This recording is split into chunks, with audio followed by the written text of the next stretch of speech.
Good evening, ladies and gentlemen, and welcome to the evening review. My name is Werner Januarie. Let's take a look at today's newspaper.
Good evening, ladies and gentlemen.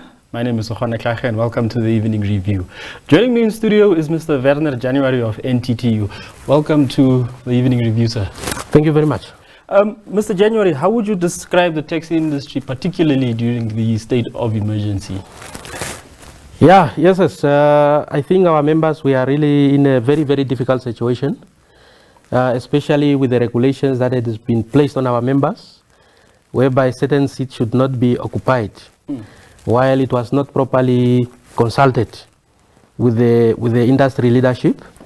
And because there's many things to consider when one now has to follow those regulations.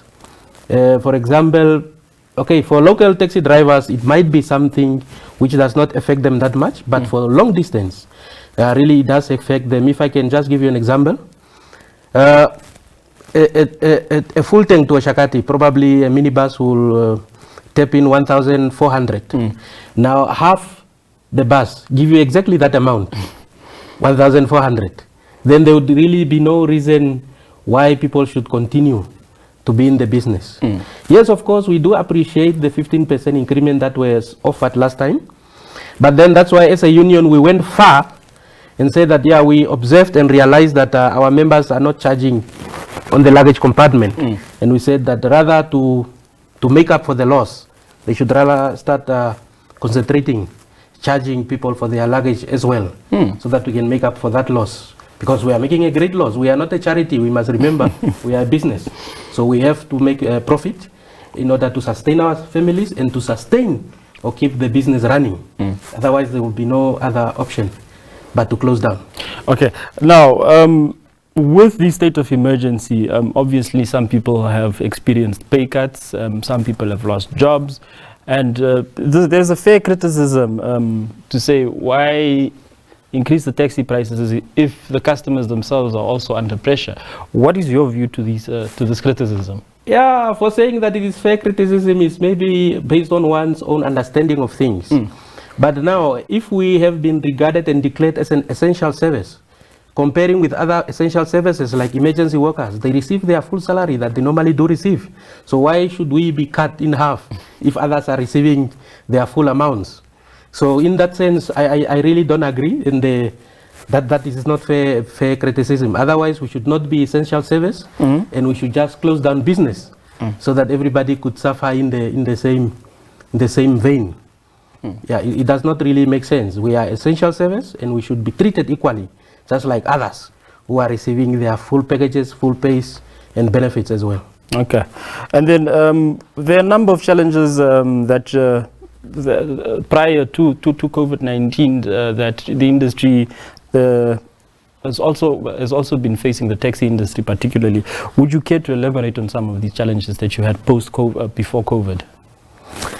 Yeah, you see, the biggest challenge that we are really having is actually the regulations under which we operate, which is Road Transportation Act 74 of 1977. It really makes it difficult for one to really operate to the optimum or to the maximum, because that is actually distracting or very obstructive regulations, because those regulations does not really recognize the industry as is right now, believe it or not. It only mainly speaks to government transportation. That's why when you want to bargain, you cannot even bargain, because that law is limiting you to negotiate with the employers or even with the government itself, because the industry as it is not recognized. For example, if you ask for government to establish a certain kind of a taxi rank, but what does the law say? What is a taxi rank? Where should it be situated? Oh, this English. Where should it be situated? Is it built with corrugated iron? Is it built with mud? Is it on top of a roof or under the tarmac? We don't know.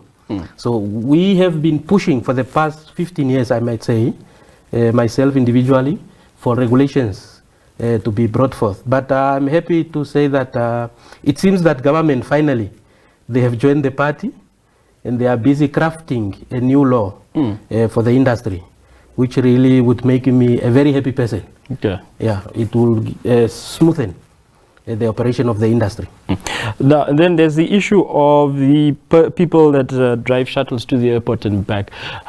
Now, because the airport is closed, because flights cannot come in and out of Namibia, what are you doing as a union to sort of meet the needs now of those affected by the closure of the airport?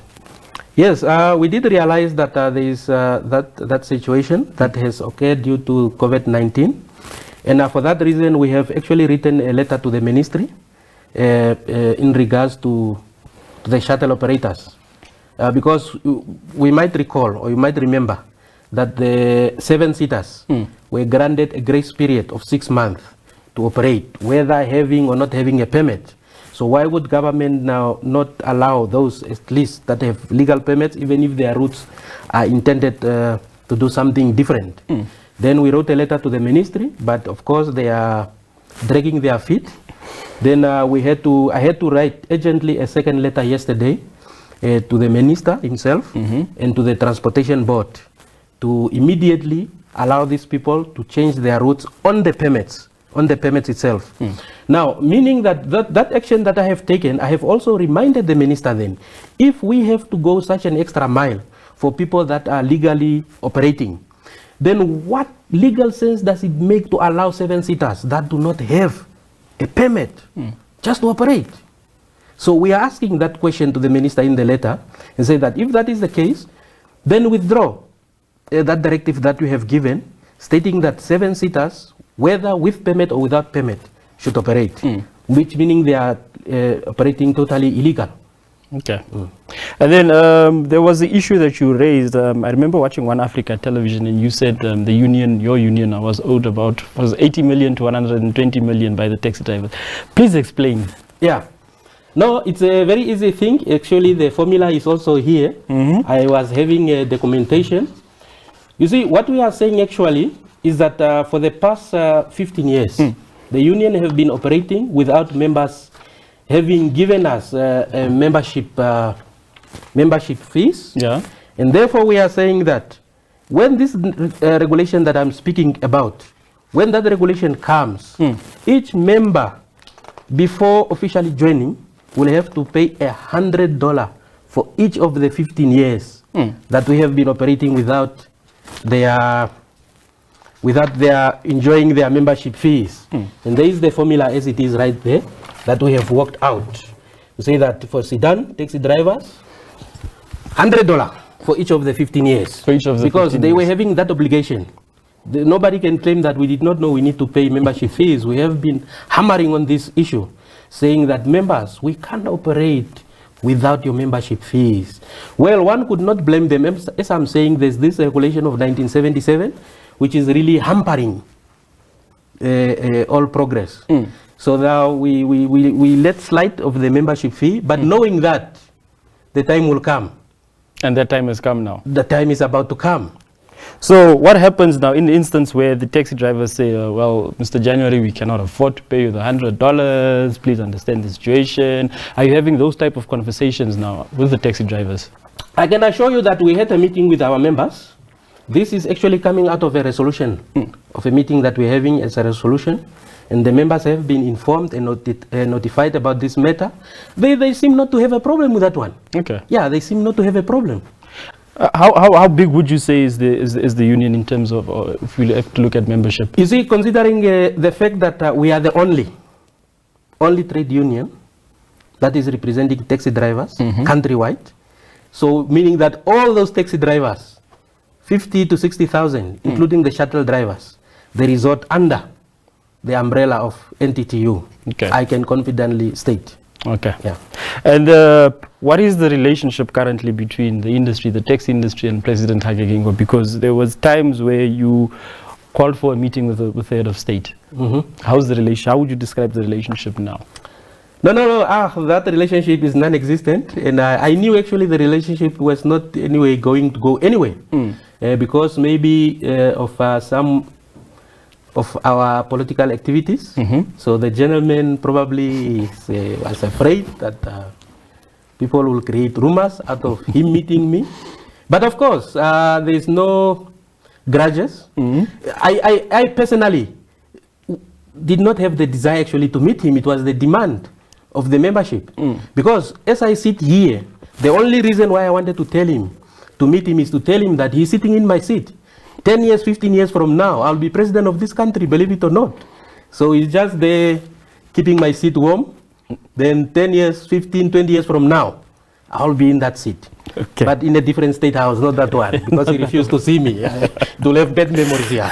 Okay. Yeah. And then, now that you're talking about politics, could you care to share some of your political ambitions with us? I mean, you come from NEFF. What is Mr. Januarie up to now politically?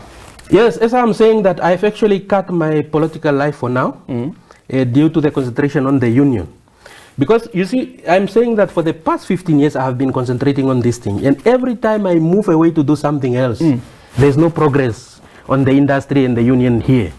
Then I have decided that finally I should just concentrate until everything has been completed. I also do not want to leave people not having a clue or an idea as to where I am aiming to.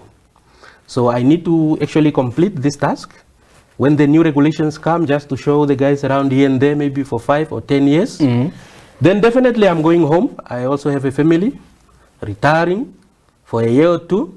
Then, of course, politics will be the name of the game. Okay. And I will start at a high, not at a low, at a high. Okay. Thank you very much for joining us on the Evening Review, Mr. Januarie. No, it's a great pleasure.